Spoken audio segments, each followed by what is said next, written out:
से काटी उंगली। किसानों और आम जनता की समस्याओं को लेकर जिला कांग्रेस कमेटी ने राज्यपाल के नाम सौंपा ज्ञापन और गोवंश की समस्याओं को लेकर ग्रामीणों ने कलेक्टर को सौंपा ज्ञापन। इन खबरों सहित अन्य खबरें विस्तार से। सिविल लाइन थाना अंतर्गत शराब के लिए पैसे न देने पर आरोपी द्वारा उंगली काटने का मामला प्रकाश में आया है।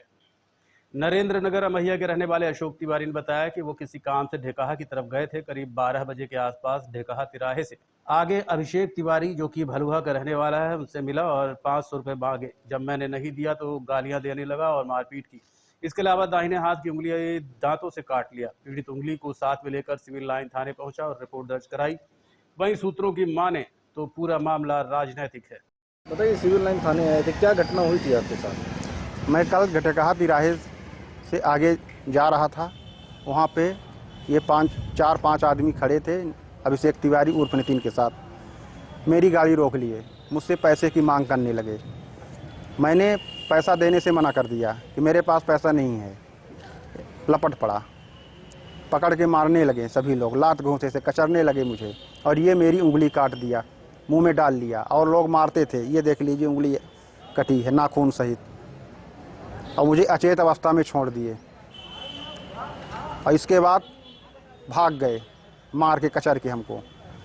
इसके बाद मैंने अपने साथियों को फ़ोन लगाया, वो आए, हमको लेके गए डॉक्टर के यहाँ, मलहम पट्टी करवाए, मुझे घर ले गए। फिर घर से मैं थाना गया FIR करवाने। फिर रात में आया यहाँ बिछिया हॉस्पिटल में, मेडिकल हुआ मेरा, MLC बनी।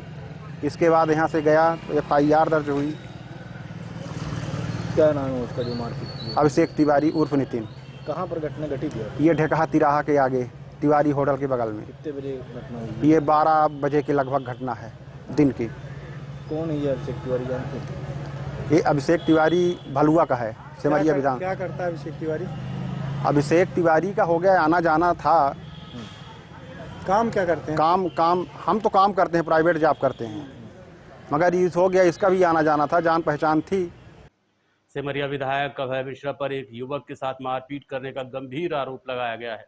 सिमरिया के भलुआ के रहने वाले अभिषेक तिवारी उर्फ नितिन ने सिमरिया विधायक अभय मिश्रा पर मारपीट के गंभीर आरोप लगाए हैं। उसका कहना है कि 3 महीने से तनख्वाह के पैसे नहीं दिए। जब पैसे मांगे तो सिमरिया विधायक सहित उनके साथ रहने वाले लोगों ने जमकर मारपीट की है। वहीं बताया जा रहा है कि आरोप लगाने वाला युवक अभिषेक तिवारी वही है जिसके खिलाफ नरेंद्र नगर अमैया में रहने वाले अशोक तिवारी ने उंगली काटने का आरोप लगाया था। माना जा रहा है कि पूरा मामला राजनीति से प्रेरित है और एक दूसरे को फंसाने की कोशिश की जा रही है। वहीं अभय मिश्रा की गिरफ्तारी को लेकर चौराहा थाना में जमकर नारेबाजी की गई।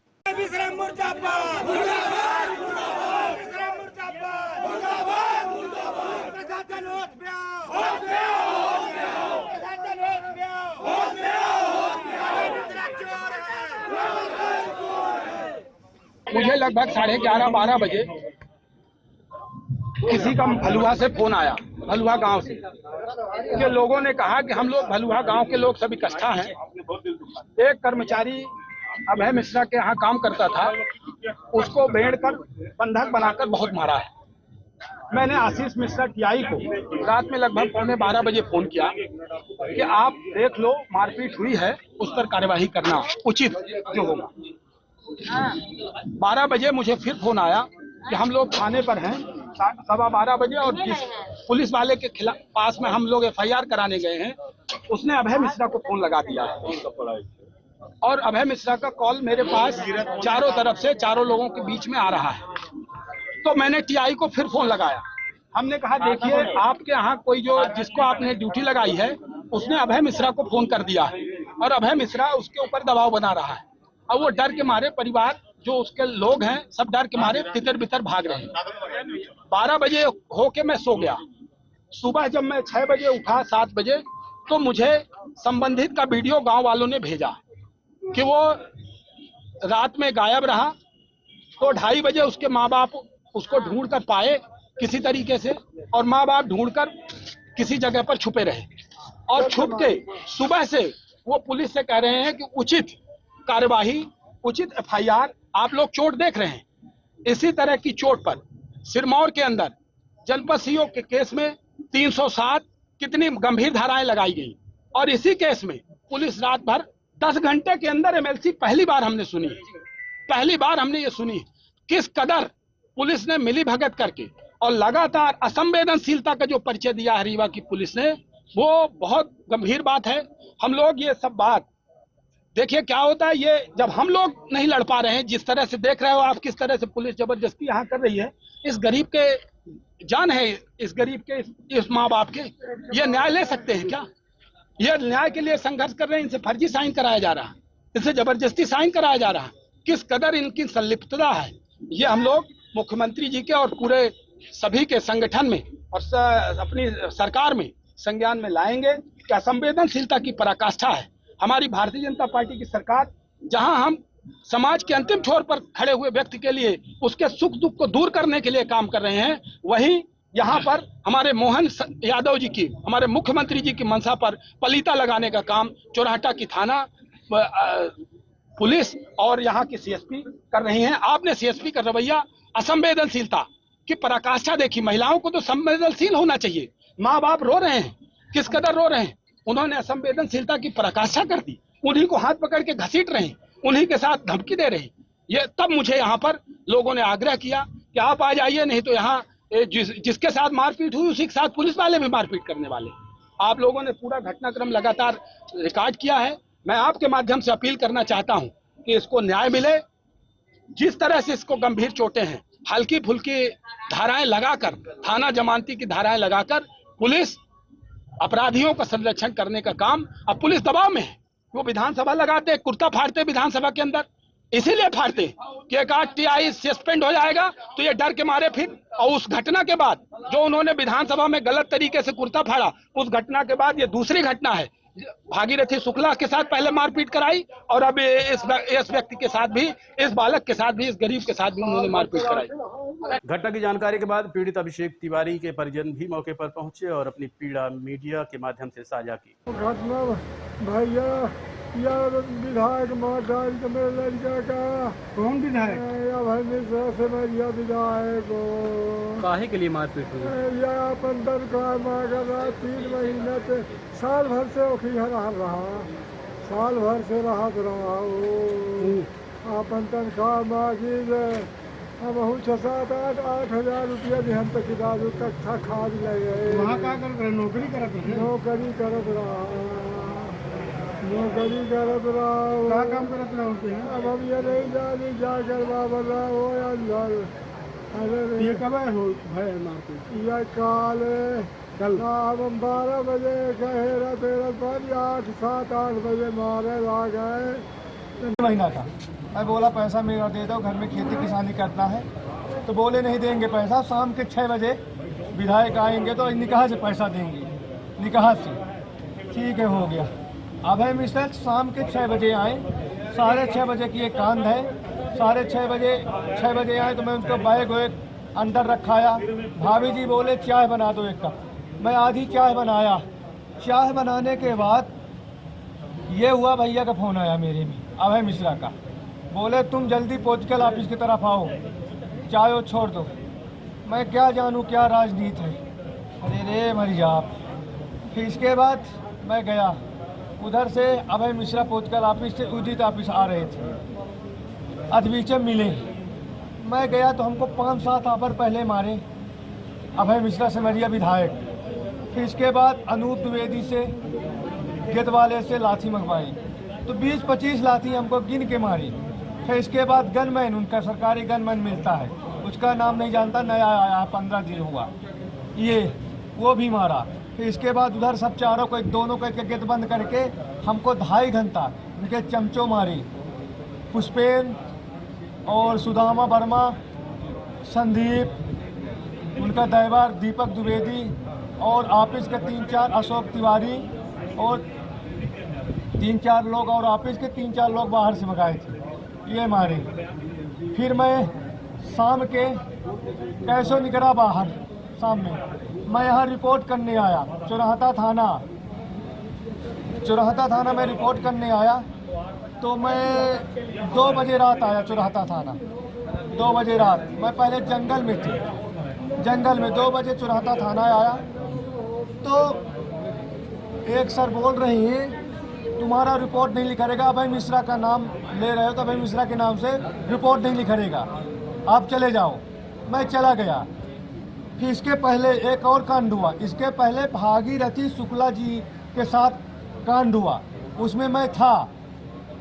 सिमरिया विधायक पर लगाए गए आरोपों का खंडन करते हुए अभय मिश्रा ने पत्रकार वार्ता कर आरोप को सिरे से खारिज किया है। पूरी जानकारी के लिए आपको लिए चलते हैं पत्रकार वार्ता में।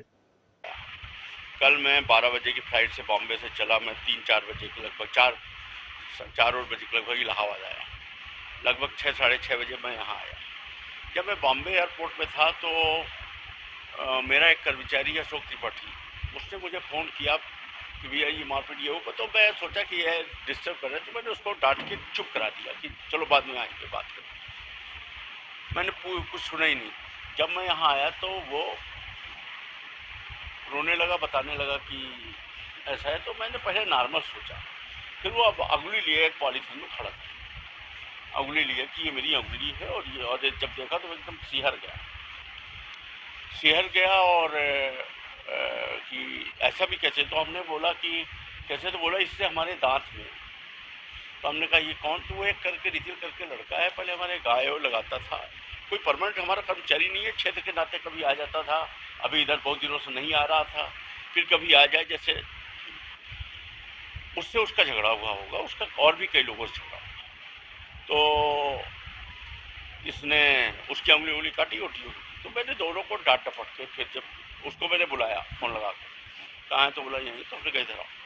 फिर हमने उसको बड़े प्यार से बोला कि बेटा ये सब क्या है, और बुलाया और डांटा, दोनों को डांटा। और फिर उसको चूँकि उसकी अंगुली कट चुकी थी तो हमने कहा कि क्या करें, ज़्यादा कुछ। हमने कहा इसकी दवा ववा कराओ ये सब। और फिर मैं गाड़ी पर बैठ के चला गया यहाँ रिंग रोड बेला के पास। हमारे तुरंत जाने के बाद इन लोगों ने आपस में फिर झगड़ा किया, और चूँकि उसकी अंगुली कटी हुई थी तो उसके साथ और जो ये छोटे कर्मचारी थे ये सब उसके साथ सामूहिक रूप से होकर, और ये तब भी लड़ाई कर रहा था। तो ये लोगों ने आपस में लड़ाई झगड़ा किया बार। और जब मैं लौट के आया तो मुझे ये बात मालूम पड़ी कि ये ऐसा ऐसा हुआ। मैंने दोनों को भगाया कि भागो यहाँ से, ये सब। तो चूँकि उसको जिसकी उंगली कटी थी वो गया अपने लेवल पे FIR वगैरह दर्ज कर। फिर बाद में इसको पता लगा होगा कि हमारे खिलाफ FIR दर्ज वगैरह कर, तो इसने अपनी FIR दर्ज करने के लिए मदद मांगनी चाहिए होगी। ये हमारे विरोधियों के, राजनीतिक विरोधियों के पास जा पहुंचा, किसी ने पहुंचा दिया। तो उन्होंने इससे ये कंडीशन लगाई, तुम इसमें विधायक जी का नाम छोड़ोगे तब हम तुम्हारी मदद करें, मुझे जो प्रतीत होता है।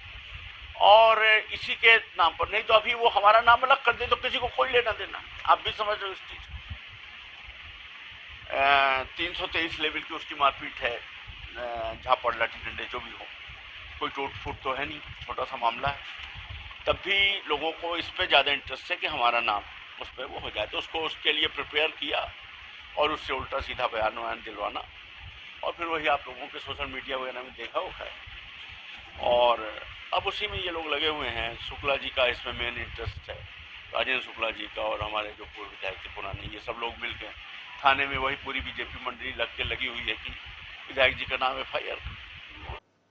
रीवा जिले में किसानों और आम जनता की समस्याओं को लेकर जिला कांग्रेस कमेटी ग्रामीण और शहर इकाई की ओर से संयुक्त रूप से राज्यपाल के नाम ज्ञापन सौंपा गया। रीवा जिले में किसानों और आम जनता की समस्याओं को लेकर कांग्रेस ने आज जोरदार तरीके से मोर्चा खोला। जिला कांग्रेस कमेटी ग्रामीण और शहर इकाई की ओर से संयुक्त रूप से राज्यपाल के नाम ज्ञापन सौंपा गया।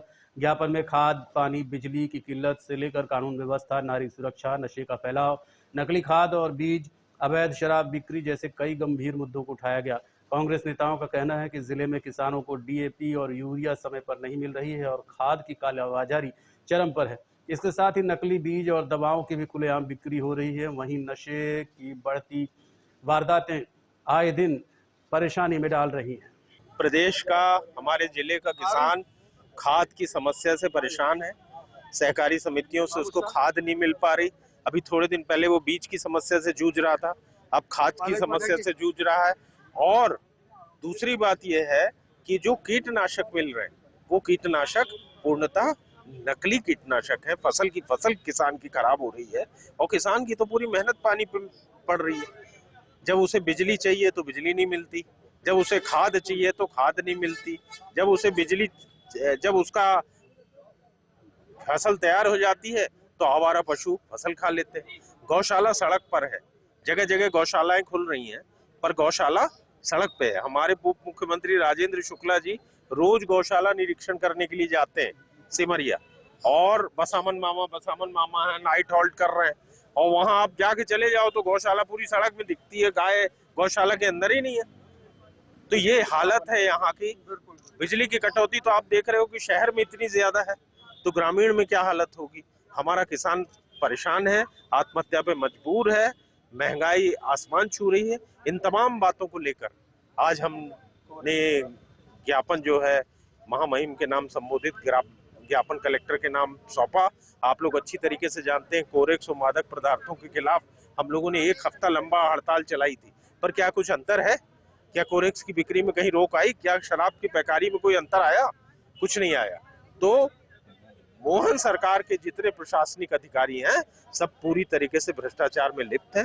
मोहन सरकार भ्रष्टाचार में लिप्त। देखते रहिए Rewa 24 news, city cable network. मिलते हैं छोटे से ब्रेक के बाद। हड्डी जोड़ एवं रीढ़ रोग तथा स्त्री रोग एवं प्रसूति रोग का इलाज एक ही छत के नीचे। विघ्नहर्ता hospital and trauma centre, hotel landmark के पास, रतहरा, रीवा। डॉक्टर संतोष सोनी, पूर्व चिकित्सक, बॉम्बे हॉस्पिटल, मुंबई। हड्डी जोड़ एवं रीढ़ रोग विशेषज्ञ, छोटे चीरे एवं दूरबीन विधि द्वारा हाथ तथा पैर की हड्डियों का ऑपरेशन।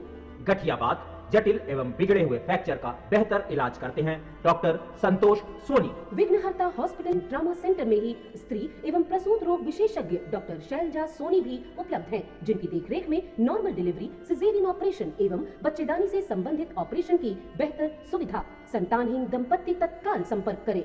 विघ्नहर्ता hospital and trauma centre, hotel landmark के पास, रतहरा, रीवा। सुविधाजनक एवं सफल इलाज हेतु आज ही संपर्क करें।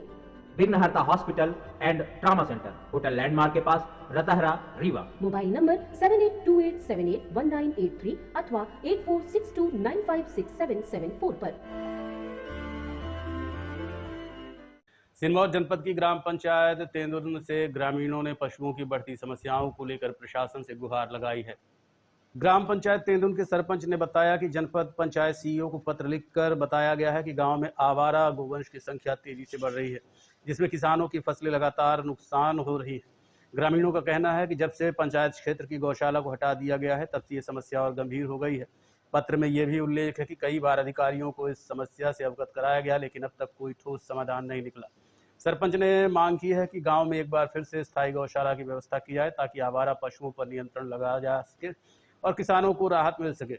दरअसल जिन्हें हम आवारा पशु का नाम दे रहे हैं वो आवारा पशु हैं ही नहीं, वो गांव के ही लोगों के पशु रहते हैं जिन्हें दूध दूहने के बाद छोड़ दिया जाता है।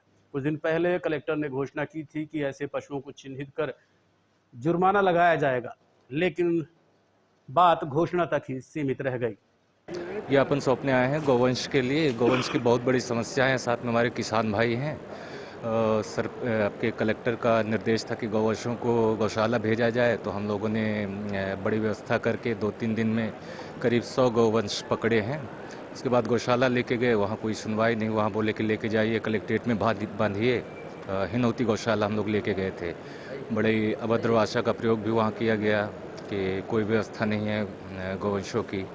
उसके बाद हम लोगों ने आज अपने क्षेत्रीय विधायक से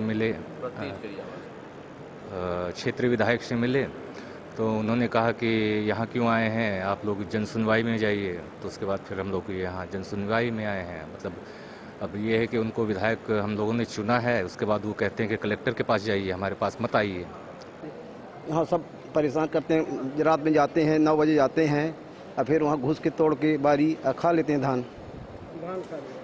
बहुत परेशान, धान उड़दा मूंग जितना है सब, पूरी फसल कहीं 1 इंच नहीं बोई। तेदुन गांव से अब चले जा, बैकुंठपुर से लगा हुआ है तेदुन गांव, 1 एकड़ नहीं बोया है। 500 एकड़ 1000 एकड़ सब परती पड़ा हुआ है, सब ढोर बिल्कुल बहुत। आप लोग कुछ गाय पकड़े हैं? हम पकड़े हैं, फिर ले गए वहाँ, ले गए हिनौती ले गए। हिनौती जब ले गए तो वहाँ फिर गाली गलौज मारपीट करने के लिए तैयार, उतारने नहीं दिए गौशाला वाले। यहाँ हम लोग हमारे क्षेत्र में गौवंश की समस्या इतनी ज़्यादा बढ़ गई है कि किसान दाने दाने के लिए मोहताज है और शासन प्रशासन एकदम से मौन है। मुख्यमंत्री जी के आदेश और जिला कलेक्टर के आदेश के बावजूद भी कहीं भी गौशालाओं में गाय नहीं रखी जा रही हैं हम लोग किसान इकट्ठा करके अगर वहाँ से ले जाते हैं तो वहाँ से उनको वापस भेज दिया जाता है कि हमारे यहाँ व्यवस्था नहीं है। तो हम लोग आज जिला कलेक्टर मैडम के पास आए हुए हैं कि अपनी समस्या को रखेंगे और प्रयास करेंगे कि वो कोई ना कोई रास्ता निकाल करके निदान करें और हम लोगों को आगे के लिए जो भी अगर गाय नुकसान कर रही हैं, खेती खा रही हैं, बाउंड्री हम लोग लगा रहे हैं, तोड़ रहे हैं, अरे उनको भी सड़कों में एक्सीडेंट हो रहा है। रात भर किसान जो है तो खेत में बैठा रहता है, सांप खा ले, बिच्छू खा ले, कोई देखने वाला नहीं है। तो भी अगर गाय नुकसान कर रही हैं, खेती खा रही हैं, बाउंड्री हम लोग लगा रहे हैं, तोड़ रहे हैं, अरे उनको भी सड़कों में एक्सीडेंट हो रहा है। रात भर किसान जो है तो खेत में बैठा रहता है, सांप खा ले, बिच्छू खा ले, कोई देखने वाला नहीं है। मिशन मातृभाषा के तहत श्याम शाह चिकित्सा महाविद्यालय में आज एक विचार गोष्ठी का आयोजन किया गया। इसमें मुख्य अतिथि के रूप में उप मुख्यमंत्री उपस्थित रहे। भारत सरकार और मध्य प्रदेश शासन द्वारा चिकित्सा के क्षेत्र में पढ़ाई करने वाले छात्रों के लिए अब हिंदी भाषा में प्रश्न पत्र उपलब्ध हो सकेंगे। हिंदी भाषा में ही पढ़ाई भी कर सकेंगे। इसके तहत प्रोत्साहन हेतु हिंदी भाषा का इस्तेमाल करने वाले छात्रों के लिए प्रथम पुरस्कार 2 लाख, द्वितीय पुरस्कार 1.5 लाख, तृतीय पुरस्कार 1 लाख, ऐसे ही चौथे स्थान प्राप्त करने वाले छात्रों को 50,000 रुपये की सहायता दी जाएगी। इसके तहत वो सभी छात्र जो अभी तक अंग्रेजी माध्यम के चलते मेडिकल की पढ़ाई नहीं कर पाते थे, अब वो भी चिकित्सा के क्षेत्र में अपनी सेवाएं दे सकेंगे। इसी क्रम में आज एक विचार गोष्ठी का आयोजन किया गया। इसमें मुख्य रूप से उप मुख्यमंत्री राजेंद्र शुक्ल, डीन डॉक्टर सुनील अग्रवाल, अधीक्षक डॉक्टर राहुल मिश्रा सहित तमाम मेडिकल स्टाफ व छात्र छात्राएं उपस्थित रहे। मध्य प्रदेश में मेडिकल की जो 4.5 साल की पढ़ाई है, वो सारे सेमेस्टर की जितनी भी पुस्तकें लगती हैं छात्र संख्या के हिसाब से लाइब्रेरी में उपलब्ध हो गई है। और फाइनल ईयर में जो बच्चा है उसको भी हिंदी की किताब लाइब्रेरी में उपलब्ध है। हिंदी भाषा में मेडिकल की पढ़ाई हो सकती है, कभी किसी ने सोचा नहीं था, लेकिन देश के लिए, देश के बच्चों के लिए, जिसमें 80 से 90% लोग हिंदी मीडियम में पढ़ाई करते हैं, उनके लिए ज़रूरत थी, आवश्यकता थी। और जैसा कि अभी कुछ बच्चों ने बताया कि जब हम हिंदी में बात करते हैं, हिंदी में अपने पेशे से लोगों के संपर्क में आते हैं, तो उनका कॉन्फिडेंस अलग रहता है बातचीत करने का। बीमारी को दूर करने में ज़्यादा सहायक होती है हिंदी भाषा। इससे हिंदी में यदि पढ़ाई होती है तो और ज़्यादा बच्चों को सहूलियत होगी। ऐसा बच्चों ने यहाँ पर अपना विचार व्यक्त किया है। तो इसके लिए भारत के गृह मंत्री आदरणीय अमित शाह जी, जिन्होंने इसकी पहल की थी, उनको हम लोग धन्यवाद देते हैं। और मध्य प्रदेश में डॉक्टर मोहन यादव जी के नेतृत्व में, देखिए, भारत सरकार और मध्य प्रदेश सरकार का जो उनकी जो इच्छा है कि अपने देश की जो मातृभाषा है हिंदी है, और हिंदी मातृभाषा में अगर अपन चिकित्सा शिक्षा को प्रोत्साहित करते हैं, बच्चों को अगर उसमें पढ़ने का उनको लाभ मिलता है, उस चीज़ का चिकित्सक पढ़ाते हैं, उनको परीक्षा देने का उसमें उनको देने के लिए उनके लिए ऐसे चीज़ें उनके लिए मतलब कि किया जाता है, मतलब कि सुविधाएं दी जाती हैं, और उनको प्रोत्साहित परीक्षाओं में उन्हीं की कॉपियां भी हिंदी में लिखें या जांची जाएं, तो ऐसा अगर उनको प्रोत्साहित करेंगे तो चिकित्सा के क्षेत्र में उन्नति होगी, बच्चों का जो मातृभाषा में उसके ज्ञान की वृद्धि होगी, और उस चीज़ को अच्छे से समझ पाएंगे, पढ़ पाएंगे, और मरीजों को भी वह सुविधा उसी भाषा में दे पाएंगे। इसी उद्देश्य के तहत ये अपनी मध्य प्रदेश यूनिवर्सिटी है, जो मेडिकल यूनिवर्सिटी है, उसने चिकित्सा छात्रों के लिए प्रोत्साहन के रूप में जो फर्स्ट आएगा उसको 2 लाख की और सेकंड आएगा 1.5 लाख की। सुपर स्पेशलिटी हॉस्पिटल में आम मरीजों को MRI की सुविधा भी उपलब्ध हो सकेगी। इसका शुभारंभ आज उप मुख्यमंत्री के हाथों किया गया। रीवा जिले में मेडिकल सुविधाओं में इजाफा होता जा रहा है। इसी कड़ी में आज एक और उपलब्धि जनता को मिली। अब MRI के लिए रीवा वासियों को शहर के बाहर नहीं जाना पड़ेगा। इसके लिए अब सुपर स्पेशलिटी हॉस्पिटल में ही MRI की सुविधा उपलब्ध हो गई है। आज उप मुख्यमंत्री राजेंद्र शुक्ल के हाथों 13.5 करोड़ रुपए की मशीन का शुभारंभ किया गया। इस अवसर पर मेडिकल स्टाफ सहित छात्र छात्राएं व शहर के गणमान्य नागरिक उपस्थित रहे। सुपर स्पेशलिटी रीवा में CT मशीन तो पहले से थी, लेकिन MRI की मशीन नहीं थी। तो लगभग 13.5 करोड़ रुपए की मशीन आज यहाँ पर उसका शुभारंभ हुआ है। हम सब के लिए खुशी की बात है। और संजय गांधी अस्पताल में CT मशीन नहीं थी, तो वहाँ की CT मशीन भी आ गई है, करीब 6.5 करोड़ की। ये 13.5 करोड़ की है। इसी प्रकार से रीवा में लगातार अति आधुनिक मशीनें, जो डायग्नोस्टिक मशीनें होती हैं, ट्रीटमेंट की मशीनें होती हैं, जैसे लगभग 35 करोड़ की मशीन आ रही है कैंसर की, लीनियर एक्सीलेटर मशीन 7.5 करोड़ की आ रही है, ब्रैकीथेरेपी, और इसी प्रकार से पेट स्कैन। ये 3 मशीनें कैंसर के इलाज के लिए पूरी मानी जाती है। जहाँ ये तीनों मशीनें होती हैं, कैंसर के मरीजों को फिर बाहर भेजने की आवश्यकता नहीं पड़ती है। 200 बेड का कैंसर अस्पताल भी हम बना रहे हैं। MRI और CT मशीन नई आई हैं, और कैथ लैब जिसमें एंजियोप्लास्टी होती है वो हमारी काफ़ी काम कर रही है। लेकिन अब मरीज ज़्यादा आ रहे हैं, तो हम यहाँ के कार्डियोलॉजिस्ट ने कहा था कि एक कैथ लैब और चाहिए, तो वो मशीन भी आ गई है, ऊपर फिट हो रही है, उसको भी अब हम देखने जा रहे हैं। कुल मिला के मेडिकल हब रीवा को बनाना है। उसके लिए हमारी जो सरकारी अस्पताल है, गरीबों के इलाज के लिए वरदान साबित हो, इसके लिए जो जो सुविधाएं और आवश्यकताएं लंबे समय से महसूस की जा रही थी, उसकी हम लोग पूर्ति करा रहे हैं। रीवा में आयोजित होने जा रही 2 दिवसीय टूरिज्म कॉन्क्लेव की तैयारी को लेकर आज प्रशासन ने जायजा लिया। रीवा में आयोजित होने जा रही 2 दिवसीय टूरिज्म कॉन्क्लेव की तैयारी को लेकर आज प्रशासन ने जायजा लिया। रीवा जिले में पर्यटन की संभावनाओं को देखते हुए 2 दिवसीय रीजनल टूरिज्म कॉन्क्लेव का आयोजन किया जा रहा है, जो कि 26 और 27 जुलाई को कृष्णराज कपूर ऑडिटोरियम में आयोजित की जाएगी, जिसकी शुरुआत कल 26 जुलाई को शाम 5 बजे से होगी। वहीं दूसरे दिन 3 सेशन में पर्यटन से संबंधित संभावनाओं को देखते हुए गोष्ठियां आयोजित की जाएंगी। कार्यक्रम की व्यवस्थाओं को लेकर आज प्रशासनिक अधिकारी आयोजन स्थल पर पहुंचे और स्थितियों का जायजा लिया। इस संबंध में हमने कमिश्नर नगर निगम से बात की।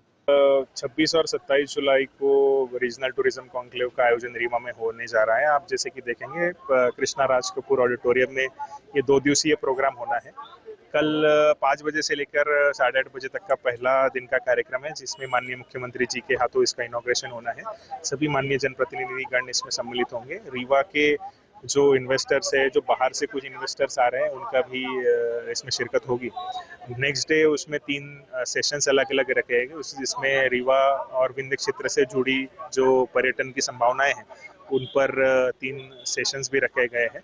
आप जैसे कि देखेंगे पीछे कि ऑडिटोरियम में पूरी तरीके से व्यवस्था MP टूरिज्म द्वारा कराई जा रही है, और पूरे रीवा वासियों के लिए एक गौरव का क्षण है। लेकिन क्योंकि मध्य प्रदेश में पहली बार ये रीजनल टूरिज्म कॉन्क्लेव होनी जा रही है और रीवा में ही ये पहली बार हो रही है।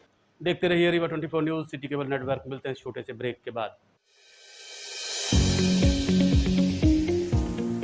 विंध्य क्षेत्र का शिक्षा पथ प्रदर्शक Pentium Point group of institutions Rewa, जो पिछले 25 वर्षों से ज्ञान, गुणवत्ता और विश्वास का प्रतीक बना हुआ है। इस प्रतिष्ठान के अंतर्गत संचालित है Pentium point college of pharmacy, मान्यता प्राप्त फार्मेसी काउंसिल ऑफ इंडिया से, जहां संचालित हो रहे हैं B फार्मा 4 वर्षीय और D फार्मा 2 वर्षीय जैसे professional course. Pentium point college of law, मान्यता प्राप्त bar council of India new Delhi से, जहाँ उपलब्ध है देश के भविष्य निर्माता विद्यार्थियों के लिए BCom LLB, BBA LLB, BA LLB 5 वर्षीय, LLB 3 वर्षीय और LLM 2 वर्षीय जैसे रोजगार परक पाठ्यक्रम। Pentium point college of management approved by AICTE, जहां संचालित हैं हाईली डिमांडेड MBA 2 वर्षीय कोर्स। साथ ही Pentium Point technical college Rewa का एकमात्र संस्थान, जहां AICTE से मान्यता प्राप्त BBA और BCA जैसी तकनीकी पाठ्यक्रम संचालित है। रेगुलर कोर्सेज में BCom, BSc, BA तथा स्नातकोत्तर स्तर पर MA